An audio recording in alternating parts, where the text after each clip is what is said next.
Okay, let's start off with the name of the game, Antigravity Racing. It wasn't the easiest game to look up at the time because of the title. However, aside from being on Nintendo Switch, it's actually available for PS4 and PS5.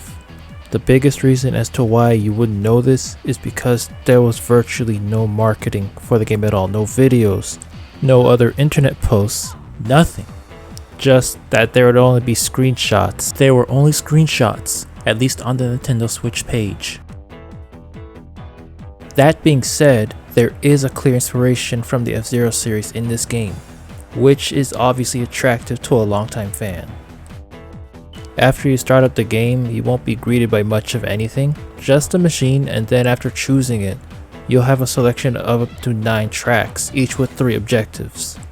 For longtime fans, that's just not good enough. And guess what? You'll be thrown into your first race without any tutorial, without any clue of how the game works, without any hints to help you along.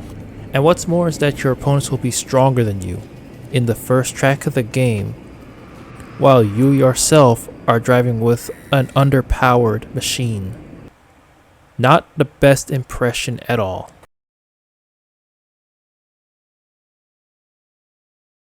The controls are really simple. Just hold the A button on Nintendo Switch to accelerate. Left control stick lets you steer, but the shoulder buttons do not help you with strafing. Instead, they're used for things like weapons. If you want to improve your turning, you'll have to let go of the accelerator while you're steering, especially around the sharper turns.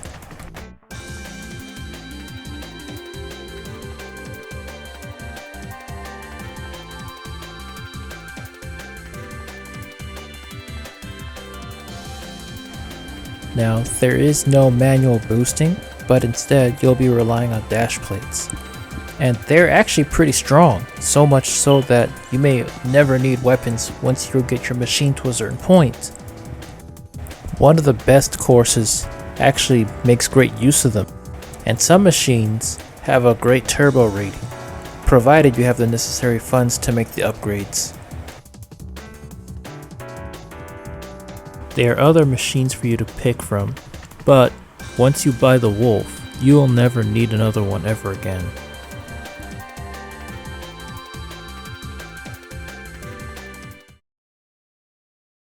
A staple in the F-Zero series is the body strength of vehicles.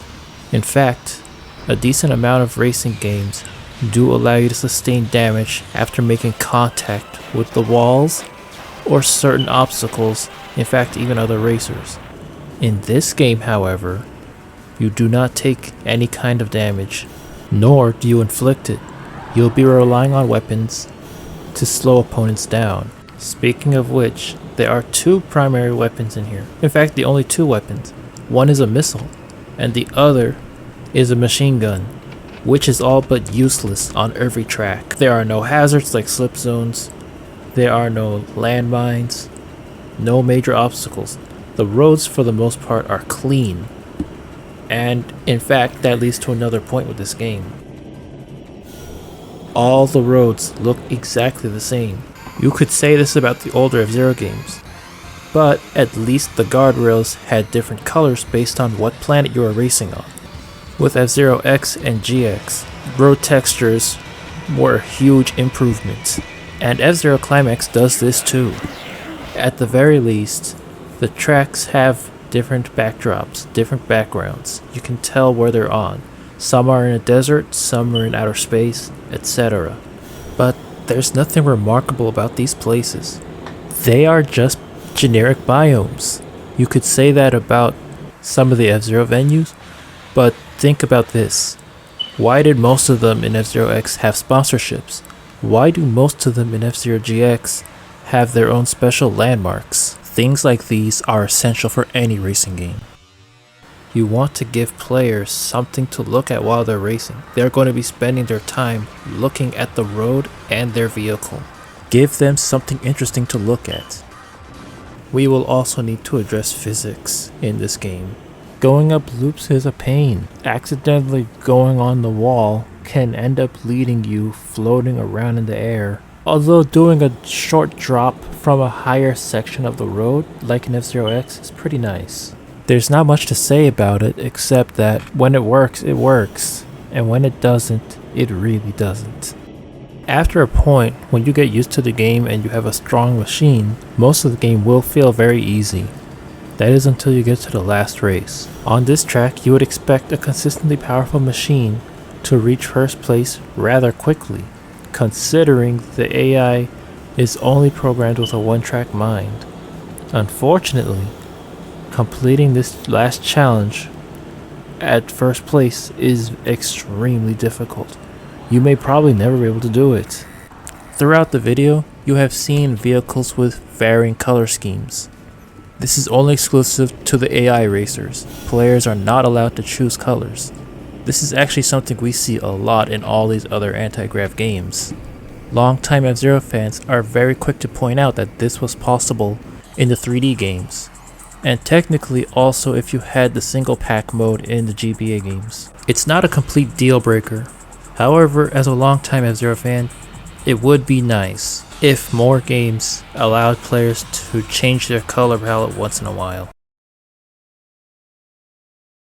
Antigravity Racing is a rather cheap game, but it's lacking in content. It borrows something from F-Zero and other anti-gravity classics. However, for longtime F-Zero fans, there's just not enough of it.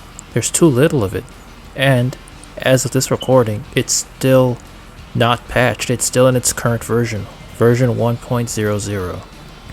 Considering that this game is on PlayStation 4 and PlayStation 5 as well as the Nintendo Switch, it almost feels a little weird how this game seems exclusively designed for iOS and mobile devices. While it's fortunate that it doesn't consume a lot of space on anyone's platform, this game itself doesn't offer enough staying power for a longtime F-Zero fan, especially when F-Zero fans are used to having a lot of content in their games, even as far back as the original games. It's best if you pick this up when it's on sale, because then it's usually $3.